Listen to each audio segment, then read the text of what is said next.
Welcome to the deep dive. Today, we're really getting under the hood of the trucking industry. We've got a stack of sources here, and we're going to pull them apart to figure out what's really impacting you, the drivers, right now. Exactly. Our mission really is to cut through all the noise, show you every angle we can find, and hopefully empower you to navigate this, well, constantly changing road. Yeah, because it is always changing, isn't it?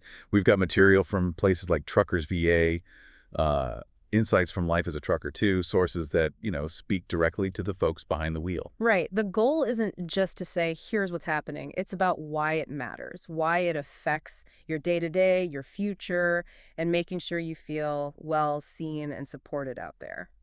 Okay, so let's unpack this. We're looking at everything from major legislative shifts to what's happening with enforcement on the road, even big corporate moves. It's a lot. It is a lot, but we're here to help make sense of it. Like Hervey from Life as a Trucker often says, you've got to see issues from all sides. And that's exactly what we'll try to do. So first up, some news that probably had quite a few truckers honking their horns in celebration. The Department of Transportation just slammed the brakes on that proposed speed limiter mandate. Yeah, that was a big one. Yeah. The FMCSA, they wanted trucks 26,000 pounds and up, mechanically limited, probably somewhere between 60, maybe 68 miles per hour. But the backlash was just huge, wasn't it? Oh, incredible. Thousands and thousands of comments came pouring in. Owner-operators, company drivers, you name it. They were all pushing back. And it wasn't just about going slower, right? It was a safety argument, too. Exactly. That was the core of it for many. They argued it wasn't just efficiency, it actually created dangerous speed differentials on the highway. A big rig going way slower than everyone else. So why did DOT pull back, at least for now? Well, several reasons, seems like. That overwhelming resistance was key. Then there's the sheer logistical nightmare of trying to retrofit all those trucks. Huge cost and complexity there. Massive. And, it's 2024. Election year politics definitely play a role in these things. Was there? I know that. But also, critically, the data seemed to back up what the truckers were saying. Yeah. That these speed differentials, they're often the real danger, maybe more so than just the top speed itself. So for owner-operators, small fleets, Mm.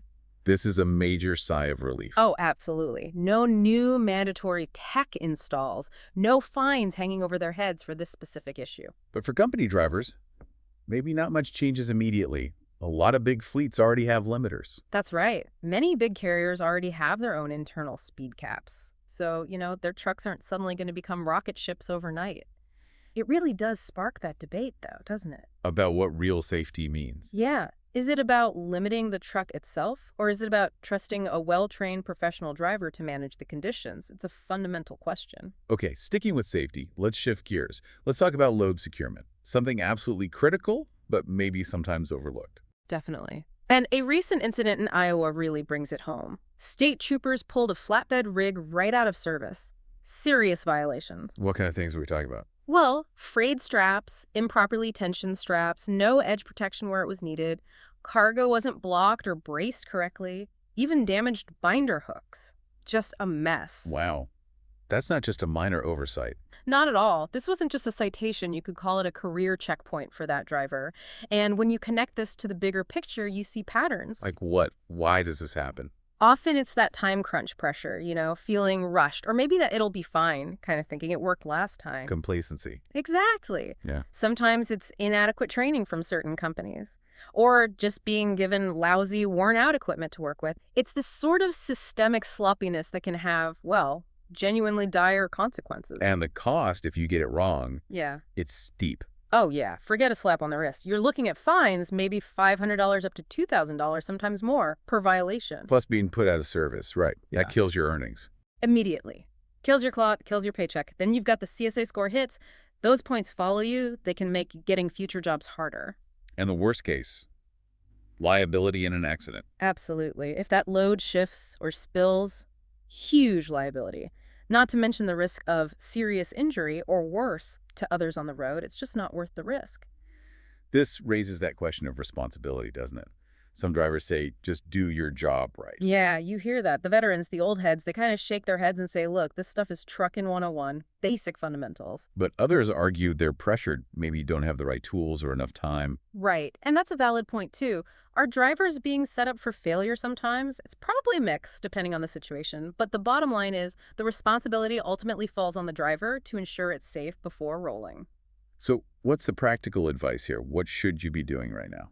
Okay, first, inspect your gear religiously. Replace frayed straps, busted binders, don't wait. Walk around your load twice, like it's a crime scene. Catch things you missed the first time. Know the rules too, right? Definitely. Brush up on the FMCSA regs for the specific cargo you're hauling. They're detailed for a reason.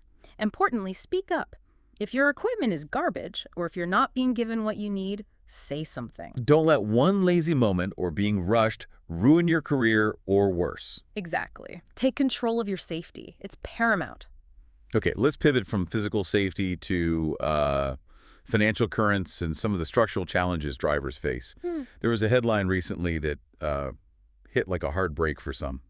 Over 40 Mexican truck drivers pulled out of service in the U.S. Right, for English deficiency. Yeah, and the federal law is clear, right? Commercial drivers need to be able to read and understand signs, signals in English, respond to inquiries, fill out reports. Correct. And during roadside inspections down in Texas, apparently many of these drivers couldn't meet that standard, led to immediate out-of-service status. Now, this is fascinating because while the English requirement is there for safety, I mean, you need to understand emergency instructions, right? Absolutely. Communication is critical in emergencies.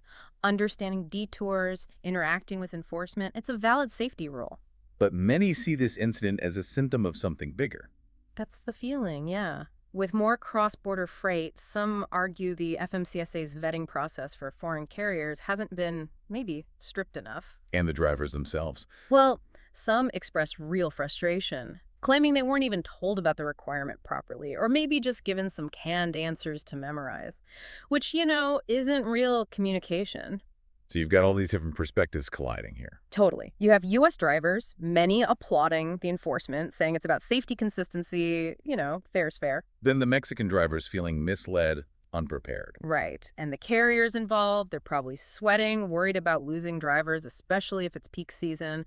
And safety advocates, they fully back the enforcement, obviously. But the article pointed toward something deeper than just language, didn't it? Yeah, it really highlighted potential exploitation. The argument is that these drivers didn't just appear out of nowhere. They were likely placed on the road by carriers, maybe brokers, trying to cut corners, save money. Putting drivers out there without full training or ensuring they meet all the legal requirements. Exactly. So it forces you to ask, who actually trained them? Who signed off on their authority? Who's profiting when corners are cut like this? If you just punish the driver, you're missing the bigger picture. Precisely. It lets the exploiters off the hook. It really speaks to needing a smarter, safer, fairer playing field for everyone. Not just blaming the workers caught in the middle. It's about accountability up and down the chain. Okay, shifting to another financial disruption. This one hit a lot of owner-operators and small fleets really hard. DAT's factoring service was temporarily shut down by a court order. Oof, yeah. That caused some immediate chaos. Can you quickly explain what factoring is for anyone who doesn't know? Sure. Factoring basically lets truckers sell their invoices, the bills, for loads they've delivered to a company like DAT Service. They get paid much faster, usually within 24, 48 hours, instead of waiting 30, 60, 90 days. But the factoring company takes a cut, maybe 1% to 5%. So it's crucial for cash flow. Absolutely vital, especially for smaller operations. They rely on that quick payment for fuel, tolls, repairs, just keeping the truck moving. And this shutdown was because of a legal fight between D and their financial partner. That's right. A dispute led to a court order halting the service. Left a lot of drivers wondering, okay, where's my money? What was the immediate impact you saw? Panic for many. Yeah. Owner-operators scrambling. Small fleets wondering how they'd make payroll or buy fuel for the next load. Especially newer authorities, right? They might not have lines of credit or other options. Big headache. Even brokers got nervous, I heard. Yeah, some were concerned about collection delays, ripple effects on their end, too. It shows how interconnected everything is. So if you use factoring, or you're thinking about it, Yes. What's the immediate lesson here? What's the emergency checklist? Okay, good question. First, if you are using DAT, contact them immediately. Find out the status of your payments. Are they delayed? In limbo? Second, Start looking for backup options now. Companies like RTS, OTR Solutions, Apex, there are others. But, and this is crucial, read the fine print. Understand the terms, the fees, the contract length before you sign anything. don't jump from one problem into another. Exactly. Third, talk to your brokers. Let them know what's happening. Tell them if you'll be invoicing direct for a bit, or if you're switching to a new factor. Communication is key. And finally, Tighten your belt. Watch your spending. Preserve whatever pass you have. Even a week or two delay in getting paid can be brutal if you don't have a cushion. This whole thing is a really stark reminder, isn't it, about how fragile the financial side can be. It really is. Relying on just one company, one tool, for something as critical as your cash flow, Yeah. it's risky. So the takeaway is diversify, build backups. Yeah. Build those backup plans before disaster strikes. Have plan B, maybe even plan C, ready to go. Don't wait until you're caught off guard. All right, let's move from these immediate crises to maybe some longer-term things. Legislative efforts. Congress approved some tax breaks for trucking in a big Senate bill. Sounds good on the surface. Right. Always sounds good initially. But the question is, who really benefits? What's in this bill? Okay, so it includes things like a temporary fuel tax holiday in some places, a raised Section 179 deduction cap, that's for owner-operators, lets you write off more for buying rigs, trailers, tech upgrades. Okay, that sounds potentially helpful for owner-ops. Potentially, yes. Also, training credits for fleets, the idea being to encourage more paid CDL programs, some support flagged for small fleets, and maybe a boost in freight demand from related infrastructure spending. That the reaction was mixed. Very mixed. You had the ATA, the American Trucking Associations, calling it a major step forward. They love the tax credits, see it as helping modernize things. But OIDA, the owner-operator group, Much more cautious. Their vibe was kind of, yeah, we've been burned before. They want strict oversight to make sure big carriers don't just gobble up all the benefits while independent drivers get crumbs. so it really depends on your perspective within the industry. Absolutely. It highlights that split. Big carriers, they're probably doing cartwheels, more tax breaks, maybe easier access to new drivers through training credits, bigger deductions. It looks good for them on paper. Owner-operators. Mixed bag. Some are genuinely excited about deductions for new equipment. Others are skeptical, wondering, how much of this will actually trickle down and help them directly with rates or operating costs. And company drivers. Generally, very little direct benefit. Unless their company decides to pass on some savings, which isn't guaranteed. New drivers might see more training options, but, always got to watch out for those predatory training contracts. What are the independent voices saying? Does this fix the big problems? Largely, no. The feeling is no bill like this is going to fix the core issue of freight rates if brokers and shippers keep playing games with pricing. So is it a lifeline or just lip service? That's the million-dollar question, isn't it? The advice seems to be, understand what's in it, use any benefits you can access strategically, especially if you're an owner-op planning upgrades but don't get played. Don't assume this solves everything. Right. Don't forget the persistent problems. Rates, turnover, parking, those aren't going away because of this bill. Okay, finally, let's look at a big corporate move. Might signal some broader shifts. UPS offering voluntary buyouts to parcel drivers. Yeah, that got a lot of attention. These are buyouts, lump sums, extended health coverage, retirement options, mostly aimed at their longtime folks, nearing retirement anyway. But the timing is interesting. Why now? Well, UPS points to a few things. Yeah. One, the e-commerce boom cooled off a bit post-pandemic. Demand isn't quite as crazy, rising labor costs. They just signed that new, pretty expensive Teamsters contract. Higher wages, better benefits that cost money. Automation. A big push towards more tech, more automation in their sorting facilities and potentially elsewhere. It looks like they might be trying to get leaner, more tech-focused for the future. Which raises that big question. Yeah. What does this mean for manual work versus tech and AI, not just at UPS, but maybe across logistics? Exactly. It's a significant signal. So what's the takeaway here for all truckers, whether you haul parcels or potatoes? I think the big lesson is that the game is changing. Even working for a huge established name like UPS doesn't guarantee job stability forever.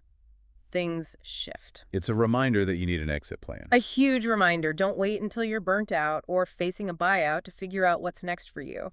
Job security in the traditional sense seems to be shrinking. So skills outside of just driving become more valuable. Increasingly so. Having other skills, other potential income streams, that's becoming a really important safety net. And this ties right back into what Hervey at Life as a Trucker talks about, right? Managing your time for yourself. Perfectly. His point is, you need to manage your time not just to meet shipper deadlines, but proactively for your own future. Use that downtime, that off-duty time, wisely. Learn new skills. Build other income. Yes. Learn things. Maybe it's related to trucking. Maybe it's totally different. Look into building online income streams, recurring online income. That can be a powerful shield A shield against what? against the crazy ups and downs of freight rates, Right. against economic downturns. It helps you plan retirement on your terms, not just hoping things work out. And it softens the blow if, heaven forbid, your trucking company disappears one day. So if big companies like UPS are signaling this shift towards more tech, less manual work, it's not time to panic. Not panic, no. Yeah. But it's definitely a wake-up call. A call to invest in yourself, starting now. Don't wait. Okay, well, that wraps up our deep dive for today. We've covered quite a bit: regulatory wins, financial challenges, these big shifts in employment. Yeah, we tried to pull it all together, give you the clearest picture we could, using insights from sources that really understand this industry from the inside. And we really hope this helps you feel, respected, supported, and just better informed about what's going on out there. Absolutely. Remember that advice from Hervey at Life as a Trucker. Always try to see things from all angles, whether it's double-checking your load securement, diversifying your finances, or proactively building skills for what's next.